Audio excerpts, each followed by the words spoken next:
할렐루야. 믿음이 이기는 줄로 믿습니다. 믿음이 이깁니다. 믿음이 강한 여러분들 되셔야 됩니다. 기왕에 믿을 바에는 큰 믿음의 사람들 되시기를 축복합니다. 강한 믿음 되시고, 큰 믿음 되시고, 또 인내의 믿음 주시고 되시고, 그 다음에 같이 하겠습니다. 꺾이지 않는 믿음, 꺾이지 않는 믿음의 사람들 되시기를 축복합니다. 믿음이 보배입니다. 믿음이 능력이에요. 자, 우리 함께 사랑합니다, 축복합니다 인사하겠습니다. 사랑합니다, 축복합니다. 다시 한번요. 참 잘 오셨어요. 참 잘 오셨습니다. 네. 자, 한번 같이 하겠습니다. 믿음으로 의롭다함을 얻음. 믿음으로 뭘 얻는다고요?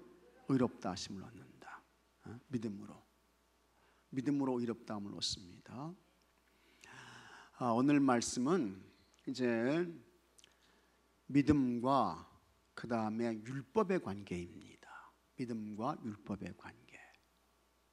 하나님께서 이스라엘 백성들에게 출애굽시키고 이제 광야로 들어가서 모세를 시내 산으로 불러서 이제 하나님께서 이스라엘 백성에게 뭘 주셨어요? 율법을 주셨어요. 그 율법이 이제 십계명이에요. 이거는 참 굉장한 대단한 그 하나님의 은혜이고 축복입니다. 지금부터 너희들을 내가 택한 거룩한 성민으로 하나님의 거룩한 그와 같은 백성 자녀들로 내가 너희들을 인정한다. 그러면서 하나님께서 모세에게 이제 이 율법을 주신 거예요. 모세가 율법을 받을 때에 그냥 받은 게 아닙니다. 금식함에 받았어요. 며칠을 금식했어요? 40일 금식했어요. 근데 이제 율법을 받고 내려오다 보니까 이스라엘 백성들이 산 아래에서 난리가 났습니다. 난리가 났어요. 뭘 만들었습니까? 금송아지를 만들었다고. 정신 빠진 짓을 했어요. 정신 빠진 짓을. 하나님이 그냥 진노하시는 그와 같은 행위를 한 거예요. 진노하셨어요. 그래서 이제 이 율법을 이제 모세가 그 금송아지 이렇게 이제 던지게 되고 율법이 깨져요.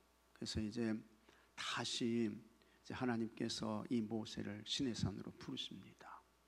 그래서 참 놀랍지요. 모세가요 대단한 사람입니다. 대단한 사람이에요. 여기 계신 여러분들 가운데 40일 금식기도 해보신 분 있어요? 손 한번 들어보세요. 없어요. 나도 못했어요. 나도 못했어. 일주일 정도는 금식했어도요 40일은 못했어. 40일은. 근데 모세는요 40일 금식 기도를 몇 번 했어요? 몇 번 했어요? 2번 한 거예요. 2번. 끝나고 바로 또 이어서.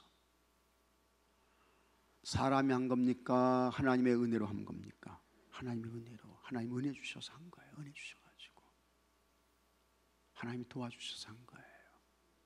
그래서 금식하며 기도하는 것도요 물론 우리의 의지도 있어야죠. 마음의 거룩한 결단도 있어야죠. 근데 여러분 하나님이 은혜 주셔야 되는 줄로 믿으시기 바랍니다.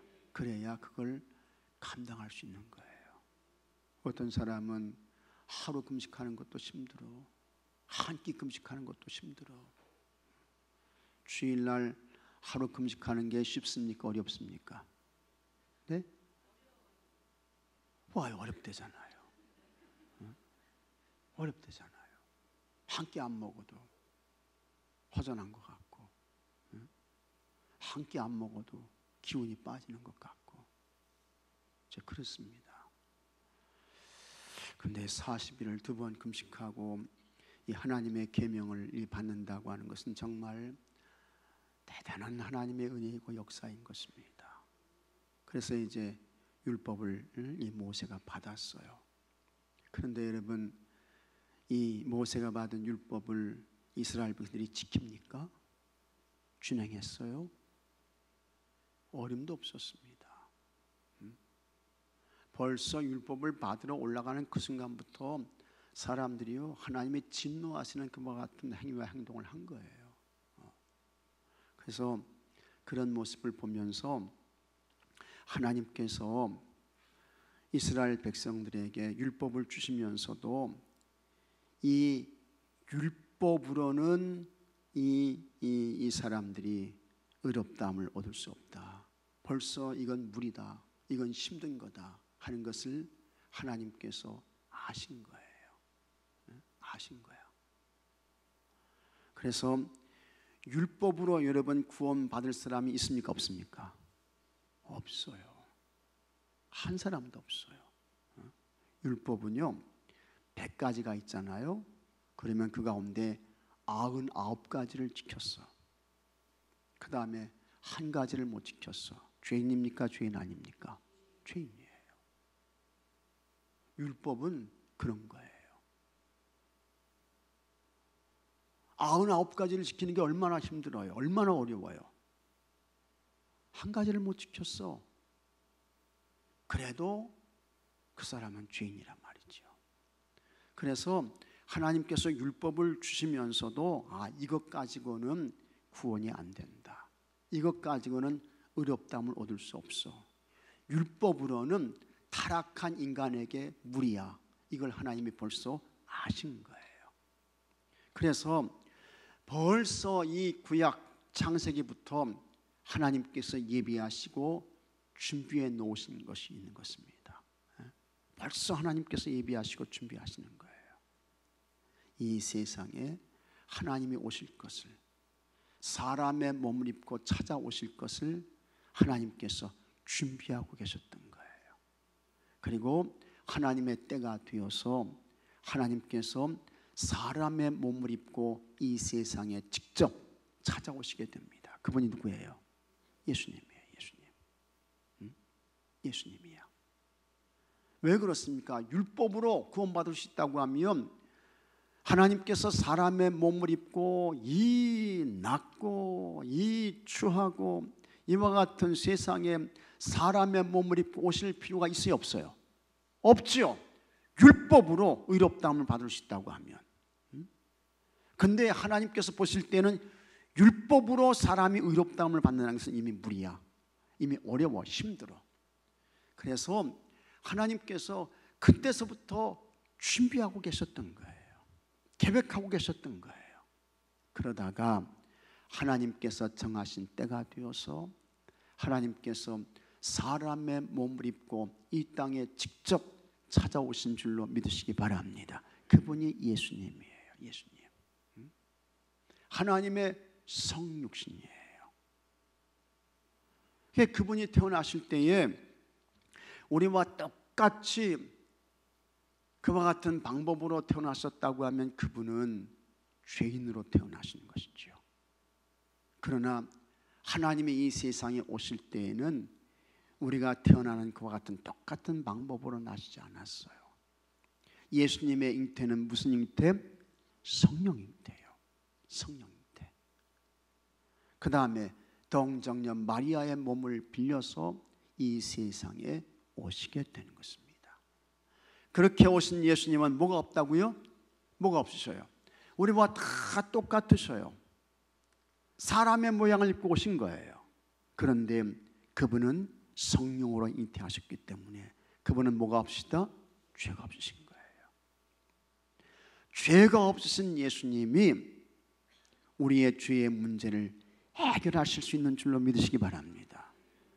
죄인은요 자기 죄도 해결하지 못하면서 어떻게 다른 사람의 죄까지 해결해 줄 수 있어요? 자기 죄의 문제도 풀지 못하는데 어떻게 다른 사람의 죄의 문제까지 해결할 수 있냐 말이죠. 안 되는 거예요. 그러나 예수님은 성령으로 잉태하셨기 때문에 그분은 죄가 없으시고 그 예수님은 죄가 없으시기 때문에 죄와 허물로 죽은 인생들을 여러분 구원하시는 줄로 믿으시기 바랍니다.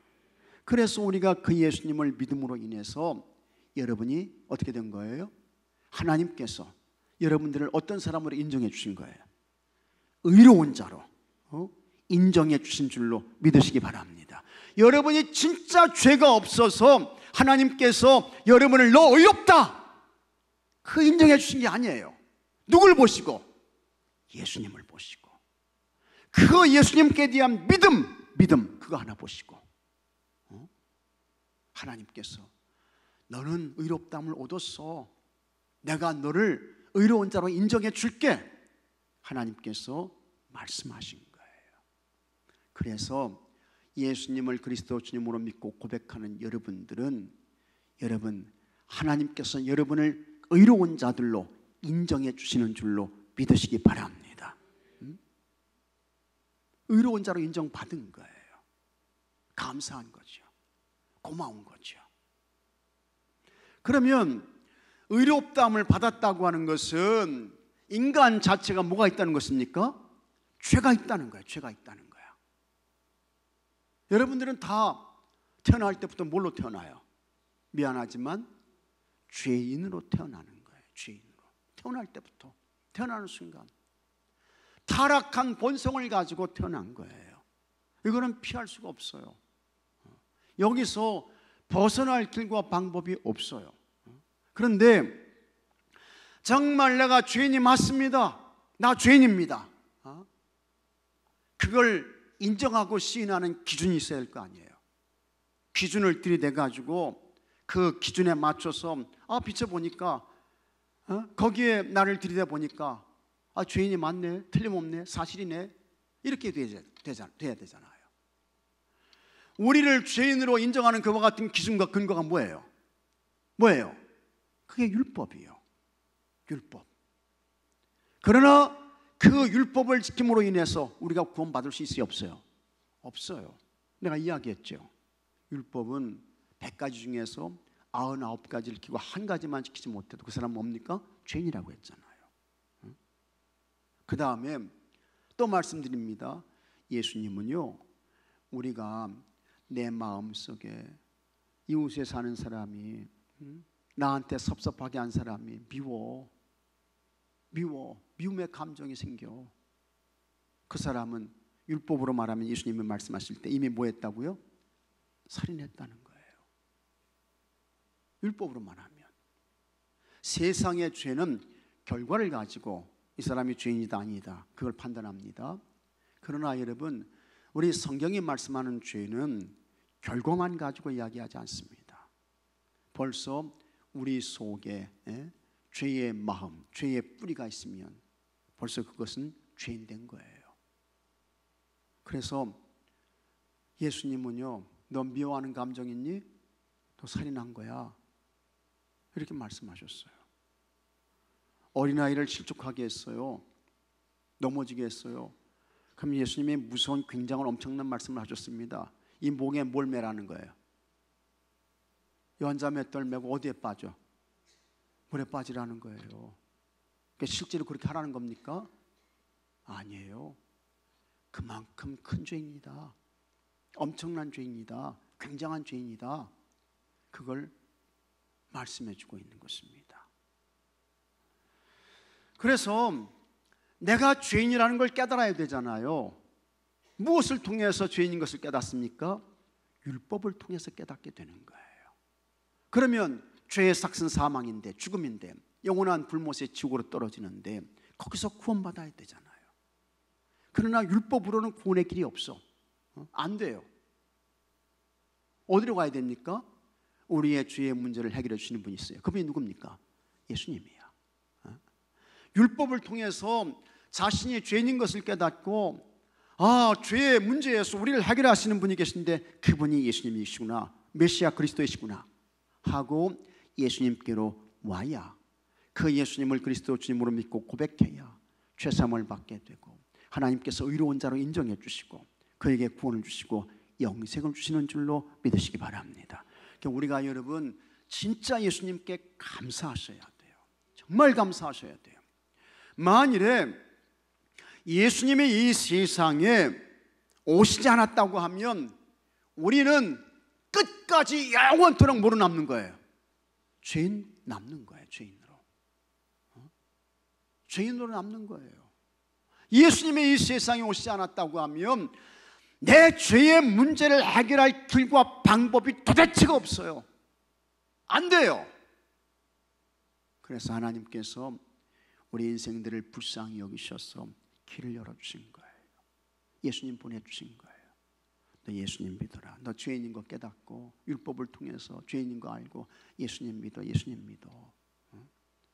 예수님을 그리스도 주님으로 믿고 고백해. 그러면 죄의 문제가 해결돼. 내가 의로운 자로 인정해 줄게. 하나님께서 그 일을 하신 것입니다. 그래서 여러분, 믿음을 통해서만, 예수님께 대한 믿음을 통해서만 우리의 죄의 문제를 해결받게 되는 것을 믿으시기 바랍니다. 그 다음에 그렇게 이제 믿음을 통해서 의롭다함을 받았어요. 하나님의 자녀가 됐어요. 거룩한 성도가 됐어요. 성민이 됐어요. 그렇다고 하면 우리가 그냥 율법에 관계없이 제 마음대로 제 멋대로 살아도 여러분 구원받을까? 천국 갈까? 그건 또 아니라고 하는 것입니다. 물론 하나님의 구원의 계획에는 변함이 없을 것 같아요. 틀림없을 것 같아요. 자기 아들 예수님을 아끼지 않으시고 다 주셨으니까, 그 정도로 하나님 우리를 사랑하시고 소중하게 여기시니까 우리가 받은 구원 틀림이 없는데, 그러나 여러분, 그렇다고 해서 우리의 구원이 완성된 것은 아니다라고 하는 것입니다. 여러분이 예수님 믿고 구원받아서 의롭다함을 받았는데 여러분의 구원이 완성됐습니까? 성취가 됐습니까? 그건 아닌 거예요. 그래서 하나님의 말씀을 듣고 율법의 말씀을 기억하면서 끊임없이 자기가 죄인인 것을 고백하고 시인하면서 주님 앞에 서는 그날까지 여러분 어떻게 해요? 거룩과 경건으로 살아야 할 줄로 믿으시기 바랍니다. 그 다음에 진짜 예수님 믿고 구원받은 사람은 우리 속에 누가 계셔요? 성령님이 계셔. 성령님이 계셔. 성령님이 계실 때에 그 성령님이 우리를 악하고 불의한 부정과 불법의 길로 갈 때에 그 성령님이 그래 너 참 잘한다. 그래 너 그렇게 살아. 성령님이 그렇게 말씀하실 것 같아요? 성령님이요 탄식하신다고요. 성령님이요 근심하신다고요. 너 누구냐? 내 보혈의 피로 구원받고 하나님의 자녀가 되고 영생의 사람이 되고 하나님께서 너를 의롭다 한 자로 인정해 주셨는데 너 그렇게 살면 되니? 하면서 끊임없이 성령님이 탄식하시고 성령님께서 가장 우리에게 말씀하시고 성령님께서 신호를 주시고 그러시는 거예요. 그래서 여러분들이 죄를 범해 보십시오. 하나님이 기뻐하시는 악과 불의와 부정과 불법을 행해 보십시오. 그 마음에 평강이 있어요, 없어요? 없어요. 왜 그렇습니까? 성령님이 지금 책망하시는데, 성령님이 탄식하시는데 마음에 기쁨이 있겠어요? 마음에 평강이 있겠어요? 그 마음에 즐거움이 있겠습니까? 없는 거예요. 여러분 속에 계신 성령님이 말씀하신다고요. 여러분의 가슴을 때리면서 탄식하면서 여러분들에게 경고하신다고요. 그때에 그거 잘 들으셔야 돼요. 그게 누구의 음성입니까? 그게 하나님의 음성이에요. 그게 뭡니까? 같이 하겠습니다. 성령님의 감동이에요. 그게 하나님의 음성이에요. 그게 성령님의 감동입니다. 그 소리 놓치지 말고 잘 들으셔야 돼요. 그 감동과 그 하나님의 음성에 순종하셔야 돼요. 순종하셔야 돼요. 그러나 성령님 필요 없습니다. 무슨 하나님의 음성 나 안 들을 거예요 하면서 자기 길로 가요. 제멋대로 가요. 자기 하고 싶은 대로 가요. 그러다가 여러분 인생 큰 곤경과 어려움을 겪고 당하게 되는 것입니다. 그래서 진짜 구원받고 하나님의 사람이 되고 성령님이 그 속에 계신 분은요, 그런 분은요 잘못된 길로 가지 않습니다. 그릇된 길로 안 가요.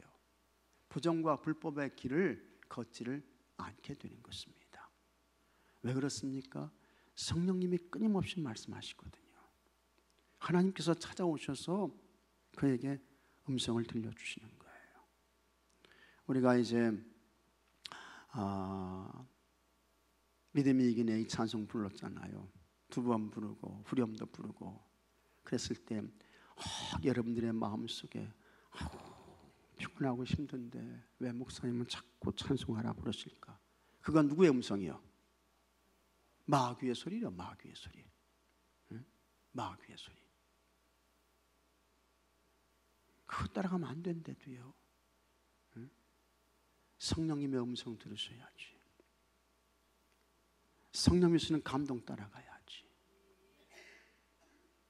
그래서 이 율법은 우리로 하여금 죄를 깨닫게 하는 거예요.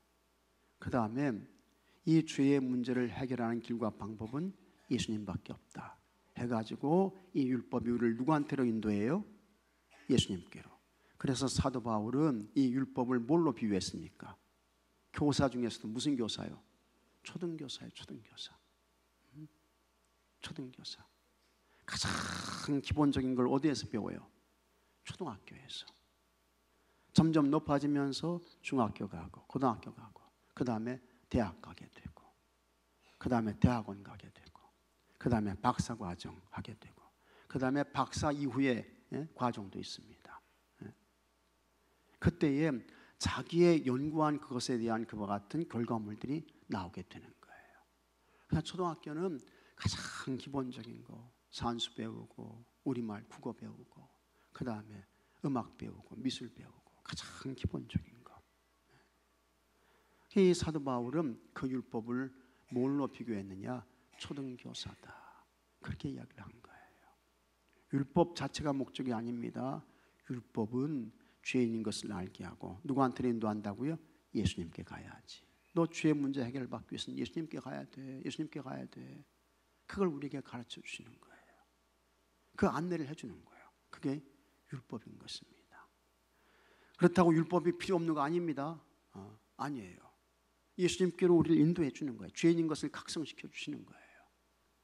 그래서 여러분 우리가 죄인인 것을 각성하고 예수님 잘 믿으시고 그 예수님 고백하시고 그래서 하나님께 의롭다함을 받으시고 그래서 다 하나님의 거룩한 사람으로 하나님 기뻐하시는 복된 사람으로 살아가시는 우리 모두가 되어야 할 줄로 믿으시기 바랍니다.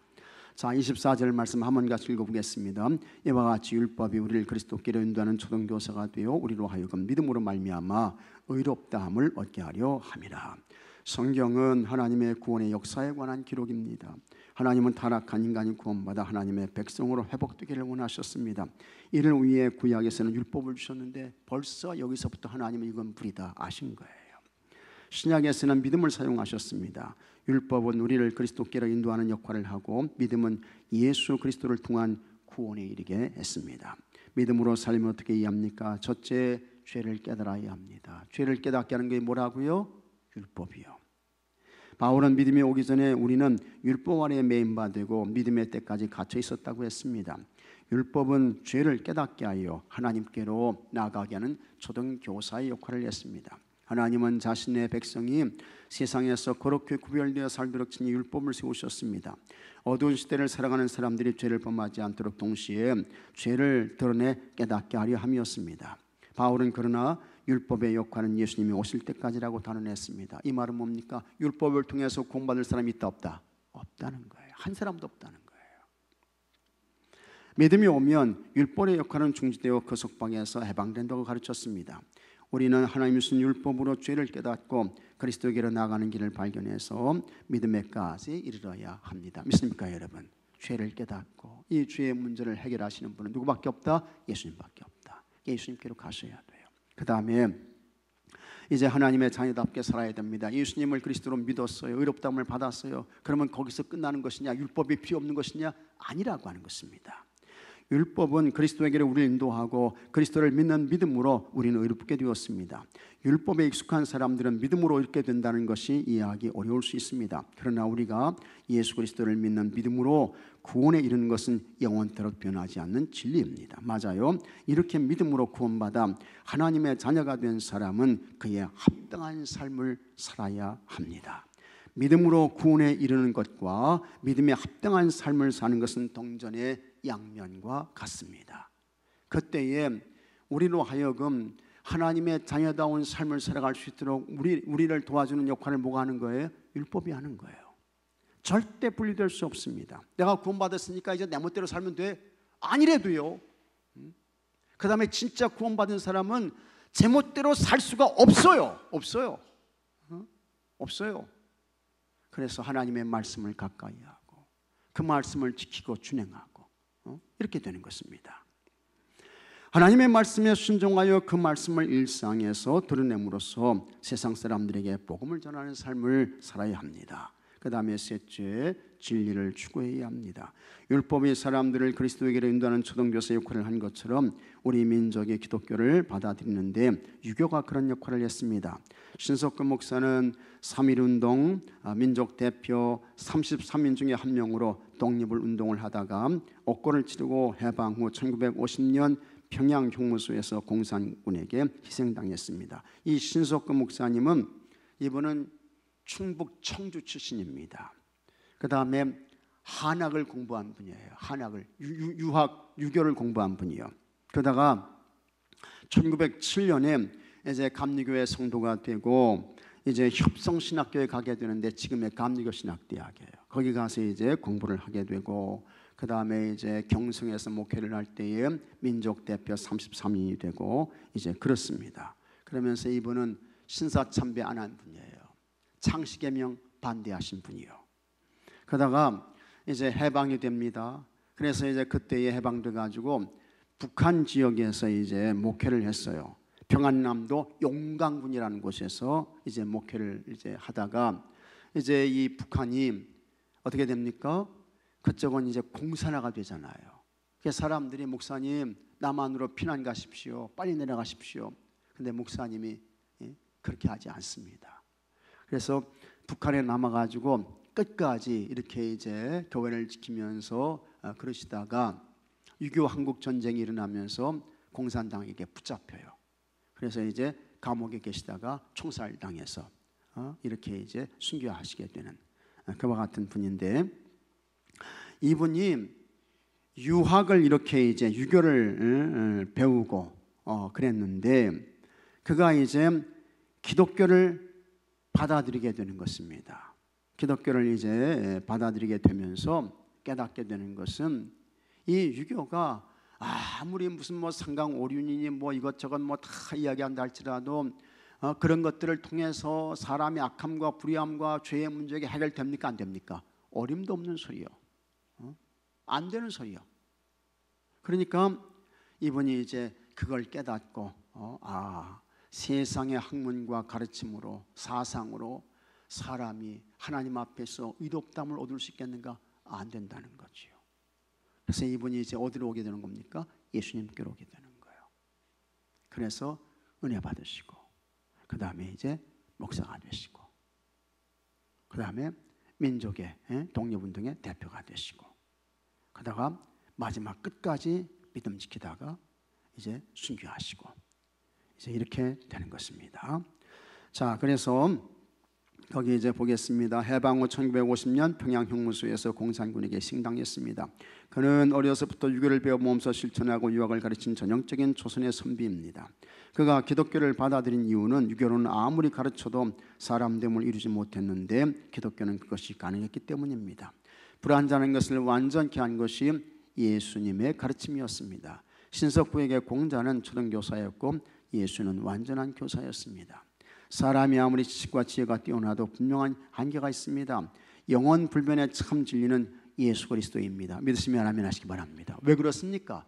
우리 인생에 뭘 해결해 주세요? 죄를 해결해 주기 때문에. 죄가 얼마나 무서운지 아세요? 죄의 삭은 뭐라고요? 죄의 삭은 뭐예요? 사망이요. 사망은 영원한 불못의 지옥입니다.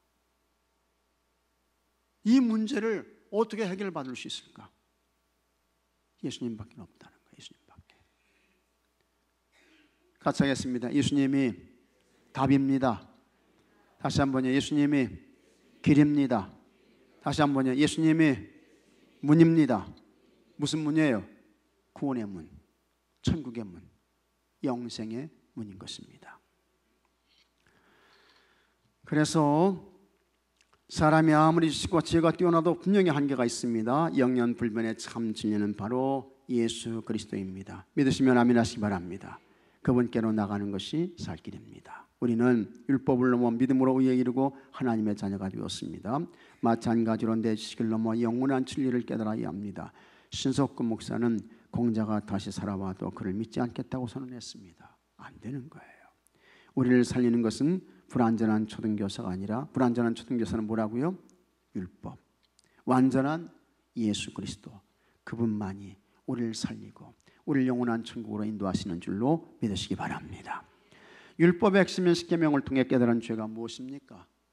우리가 다 이와 같은 계명을 통해서 내가 죄인이구나 하는 것을 알게 되는 것이죠. 그 다음에 하나님의 자녀로 살기 위해 어떤 일에 힘써야 합니까? 우리가 정말 구원받은 사람답게, 영생을 얻은 사람답게 믿음 잘 지키면서 거룩과 경건으로 살아야 하는 것입니다. 그 다음에 예수님을 믿는 내 삶의 태도는 어떻게 달라졌습니까? 먼저는 율법이 아닌 믿음을 통해서 구원받았으니 어떻게 하셔야 돼요? 감사하셔야 돼요. 그러나 내가 받은 구원이 완성됐습니까? 성취되었습니까? 아직 아닌 거예요. 그래서 여러분의 구원의 완성을 향해서 항상 영적으로 어떻게 해요? 긴장하셔야 돼요. 왜 그렇습니까? 우리를 유혹하는 게 누구예요? 뭐예요? 마귀가 유혹하는 거예요. 우리의 구원에서 떨어뜨리려고, 예수님에게서 멀어지려고 미혹하는 거예요. 자기 자신을 잘 지켜서 여러분 구원의 완성의 자리까지 서시는 모든 분들이 되시기를 바랍니다. 삶에 적용하기, 우리의 전통 문화와 기독교 신앙이 대립하여 갈등이 생겼을 때 지혜롭게 해결할 방법을 나누어 봅시다 해서, 여러분 우리는 어쨌거나 저쨌거나 하나님 편에 서셔야 되고 하나님의 말씀 쫓아가야 할 줄로 믿으시기 바랍니다. 그게 답이에요. 그게 답이요. 그게 길이요. 하나님 말씀 쫓아가셔야 돼요. 말씀 안에 거하셔야 돼요. 뭐 이것저것 따질 거 없어요. 복잡하게 이것저것 생각할 거 없어. 그냥 하나님의 말씀이 우리에게 뭘 가르쳐주고 있나, 죄의 문제를 해결하시고 영혼의 구원을 주신 그 예수님, 그 말씀이 우리에게 뭘 가르쳐주고 있나. 내 영혼을 구원해 주셨잖아요. 내 죄의 문제를 해결해 주셨잖아요. 이것보다 더 귀하고 가치 있는 게 뭐가 있겠습니까? 그러니 하나님 말씀 쫓아가야죠. 예수님 따라가야죠. 믿습니까 여러분? 자, 반죽 좀 나오세요.